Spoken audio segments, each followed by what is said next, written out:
इरादे नेक हो हौसले बुलंद हो, इरादे नेक हो हौसले बुलंद हो तो मिलती है कामयाबी। किस्मत है ताला तो कर्म है चाबी, किस्मत है ताला तो कर्म है चाबी। नमस्कार, मैं हूं सीपी सिन्हा। इस वक्त हम मौजूद है धमतरी जिले के डुबान क्षेत्र, जहां 52 गांव के जो डूब प्रभावित लोग यहां उपस्थित है और उनकी लगातार जब से जो है गंगरेल बांध बना है और इस गंगरेल बांध से करीब जो है 52 गांव प्रभावित हुए हैं और 52 गांव जब प्रभावित हुए इनके त्याग तपस्या कुर्बानी की वजह से आज पूरे छत्तीसगढ़ को जो है छत्तीसगढ़ का प्यास बुझा रहा है और छत्तीसगढ़ का प्यास बुझाने वाला जो इस क्षेत्र के लोग हैं कहीं न कहीं आज भुखमरी के कगार पे है। लगातार इनके द्वारा सत्ता सरकार में बैठे लोगों को जगाने का प्रयास किया कि जो डूब प्रभावित क्षेत्र के लोग हैं उनको जो है रोजगार मुहैया कराया जाए। लगातार कहीं ना कहीं सरकार के द्वारा इनका शोषण किया गया। जब सत्ता सरकार में जब लोग बैठते हैं तो ऐसे लोगों को भूल जाते हैं, लेकिन जब चुनाव आता है तो यही लोग इनको लोक लुभावनी वादे करते हैं और लोक लुभावनी वादे करके सत्ता में आते तो हैं, लेकिन सत्ता में आने के बाद ऐसे जो कुर्बानी देने वाले जो लोग हैं आज वो कहीं ना कहीं भुखमरी के कगार पे हैं। कहीं अपने जो व्यवसायिक क्षेत्र है, मत्स्य जो पालन है, उनको त्याग करके कोई ईंट भट्टे में जा रहे हैं, कोई छत्तीसगढ़ से बाहर रोजी रोटी के लिए जा रहे हैं। और यही रोजी रोटी की समस्या ना हो इसके लिए लगातार डुबान क्षेत्र के जो लोग हैं, यहाँ के जो सरकार है, यहाँ के विभाग के अधिकारी हैं, उनको जगा रहे हैं। और जब सत्ता सरकार में जब बैठे थे 2022-23 में तो सरकार के द्वारा ठेका पद्धति लागू किया गया था। ठेका पद्धति से कहीं न कहीं क्षेत्र के लोगों के साथ अन्याय हो रहा था। जहां उनको किलो पीछे 120 रुपये 150 रुपये रोजी मिलना था, वो कहीं न कहीं 30 से 40 रुपये तक सीमित था। और आज जब सत्ता सरकार चेंज होने के बाद लोग जो है उम्मीद कर रहे हैं सरकार से कि सरकार नींद से जागे और हमारी समस्याओं को गंभीरता से ले। और जो मूल मांग है इस क्षेत्र की, जो गंगरेल डैम है, वहां गंगरेल डैम में मत्स्य जो मछली पकड़ने का काम है इस क्षेत्र के मछुआरों को दिया जाए। और इसी संबंध में लेकर के इस क्षेत्र के जो 12 समिति के जो अध्यक्ष है, क्षेत्र के लोग हैं और प्रदेश मंत्री भाजपा अनुसूचित जनजाति मोर्चा के खूबलाल दुर्ग जी यहाँ उपस्थित है। आइए हम उनसे चर्चा करते हैं कि किस संबंध में यहाँ इतनी संख्या में लोग उपस्थित हुए हैं और क्या निर्णय लिया गया है मछुआरा समिति के द्वारा। हम उनसे चर्चा करेंगे। जी ध्रुव जी, हमने जो निर्णय लिया है पिछले टाइम पे जो हमारे मछुआरों भाई से छीन कर जो ठेकेदारी पद्धति किया गया था उनको महासंघ ने निरस्त कर दिया है और हमने एक आम सभा करके एक जन चौपाल लगा के हमने एक निर्णय लिया है। कल से हमारे जो मछुआरे भाई हैं कल से उन लोग मछली मारेंगे, क्योंकि जीवन यापन अगर व्यवस्थित नहीं होगा तो कैसे होगा। सरकार जो है गरीब कल्याण के लिए ऊपर उठा रहा, तो हमने भी एक सरकार के पक्ष से अपनी बात रखा है और हमने शासन के उच्च अधिकारियों को अपनी बात पहुंचाई है कि हम कल से जाल डाल रहे हैं। बाकी अगर कोई भी शिकवा शिकायत अगर कहीं बात आएगी तो हम शासन के पास हमने रख चुके हैं। अपना काम हम कल से चालू करेंगे। सभी का खून शामिल है इस मिट्टी पर, सभी का खून शामिल है इस मिट्टी पर, किसी का बाप का हिंदुस्तान थोड़ी है। हम इस नारा के साथ ये भूमि खून से अगर सींचा है तो हमारे गाँव गरीब किसानों ने, डुबान वासियों ने सींचा है। उनके पलायन पे अगर बात आएगी तो सरकार ने स्पष्ट कहा है कि आप अपने काम कीजिए। इसलिए हमने मछुआरे भाई को कह दिया, सरकार को हमने अपनी बात रख दी है, आप अपना काम चालू कीजिए और कल से चालू हो जाएगा। कितने लोगों को लाभ मिलेगा? इससे 10,000 से अधिक परिवारों को लाभ मिलेगा। जो यहाँ पे मत्स्य पालन से मैंने पहले भी कहा चुका, चाहे वो निषाद हो, चाहे ढीमर हो, चाहे आदिवासी हो, चाहे यादव हो, शाही हो, चाहे मुस्लिम हो, ये सभी जन्मजात समाज को लाभ मिलता है। यहाँ कोई विशेष समाज ऐसा नहीं करता, यहाँ सभी समुदाय के भाई के लोग रहते हैं, सब एक साथ मिलकर काम करते हैं। और जीवन पे बात आई है तो जीवन पे अगर बात है इसलिए हम यहाँ खड़े हुए हैं। अगर कोई भी बात आएगी तो किसानों के साथ मैं मरने और कटने के लिए मैं तैयार हूँ। जी जी, खूबलाल ध्रुव जी जिनसे हम चर्चा किए। आइए समिति के और भी लोग उपस्थित हैं, हम उनसे जानेंगे और चर्चा करेंगे। जी परिचय बताएंगे। कांता प्रसाद निषाद, अध्यक्ष हूँ मैं कोलियारी समिति का। निषाद जी ये बताएंगे कि पहले जो ठेका पद्धति जो सरकार के द्वारा लागू किया गया था उससे मछुआरा समिति को क्या नुकसान हो रहा था और समिति को देने से समिति के लोगों को क्या फायदा होगा?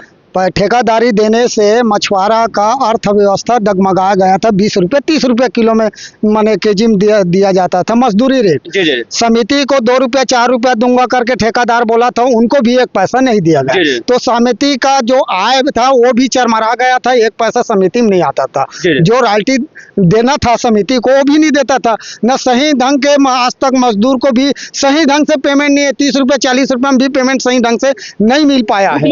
भूखमरी का समस्या है। बहुत आदमी जो है मछली ना मार करके सब पलायन कर दिया, कोई मिस्त्री में चला गया, कोई रायपुर चला गया, कोई कांकेर चला गया। बहुत ऐसे 50% आदमी मछुआरा जो है पलायन कर चुका है। अब जो है समिति को अगर ये मिलता है तो हाँ। क्या लाभ होगा? समिति को यदि मिलता है, समिति को देता है तो समिति स्वतः रूप से उसको 150 से 200 रुपये तक किलो में बेचेगा।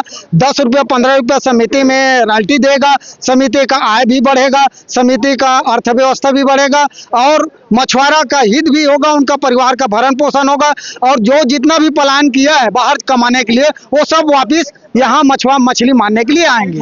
ये माने बहुत बड़े इसमें उसमें धरती आसमान का फर्क है ठेकादारी और स्वतः मछुआरा समिति को देने में। जब भाजपा के संगठन मंत्री पवन शाह आई और हमला वो बताई कि मोरो एक ठीक काम ला तुमला करेल पड़ी। अरे भैया देवता में जाबे तो कुछ पूजा पष्ट लगते, तो हमन कहन तोर का काम है? बोला हमन करे बा तैयार हन। तो वो कहते कि मैं डुबान ले हर चुनाव में मैं हारता हूँ, इकर तुमला काम ला करेल पड़ी, कुछ तो माहौल करके दिखाए पड़ी, तब मैं तुहर मन में आगे हूँ। तो हम पवन शाह के कहना अनुसार पूरा डुबान में हमन केनवासिन करके पूरा 8000 वोट से हमन सरकार ला अब कुर्सी में बैठा रहे और हमार वादा ला पूरा करें। तो हमला पहली पवन शाह जवाब में कि से मोर देना मोर चुटकी में है, बाएं हाथ के ये नियम है।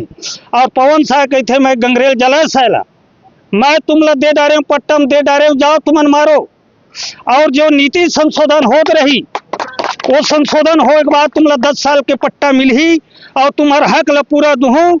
और एक कानून जो बदले के बाद में जो लीज राशि रीस पहली वाला उकर से संशोधन करके हमारे मछुआरा ला कम राशि में दिलाए कि हमला तुमन महान कष्ट करूँ मंत्री महोदय हो।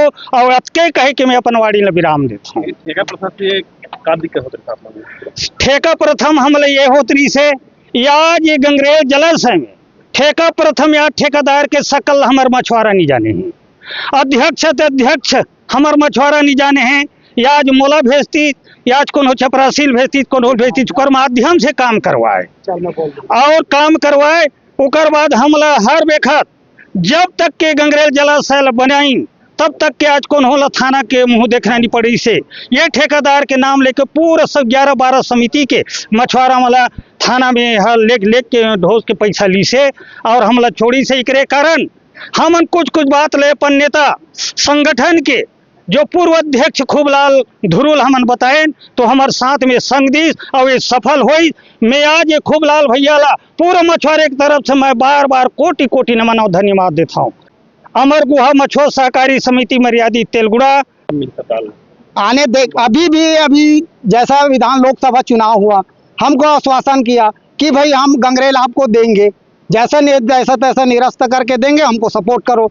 हम लोग ने पूरा डुबान का जितना 11 समिति का सभी मछुआरों के इकट्ठा किए, सब ने अभी वर्तमान में सरकार उनका सपोर्ट किए हैं। इधर डुबान में कभी नहीं जीतता था, लगभग 8000 वोट से इधर से जीता है और हम लोग सपोर्ट किए। हमका अब उनका वादा पूरा हो गया, हमारे वादा पूरा करे सरकार की भाई डैम को दूंगा करके बोला है, तो डैम निरस्त हो चुका है, हमको डैम दे दे 10 साल के पट्टा के लिए। आने वाला समय में हम एक घर जाके पूरा मछुआरा आज संकल्प करते हैं कि हम जो सरकार आज हमारे भाजपा सरकार वो हमको सपोर्ट करता है, 10 वर्षीय लीज पट्टा पर देता है, तो कल हम खुल करके इसी सरकार को सबके सब सपोर्ट करेंगे। जैसा भी कहेगा हम सब एक साथ मिलकर उनको सपोर्ट करेंगे। और 8000 वोट से जीता है, आने वाले भविष्य में हम उसको 16000 वोट से ना जीताएं तो ये डुबाने वाले को दोबारा डैम को मत देंगे। और आज ये लोग एकजुट होकर के सरकार से निवेदन कर रहे हैं, अपील कर रहे हैं कि हमारी मांगों को सुने और सरकार हमारी मांगों को गंभीरता से ले। और आज कहीं ना कहीं सत्ता सरकार में बैठे लोगों के द्वारा आश्वासन दिया जा रहा है कि इस जो नियम है इस नियम में परिवर्तन लाया जा रहा है। जब तक आप जो परिवर्तन नियम नहीं लागू हो जाता, आप जो स्थानीय काम है उनको प्रारंभ कर सकते हैं।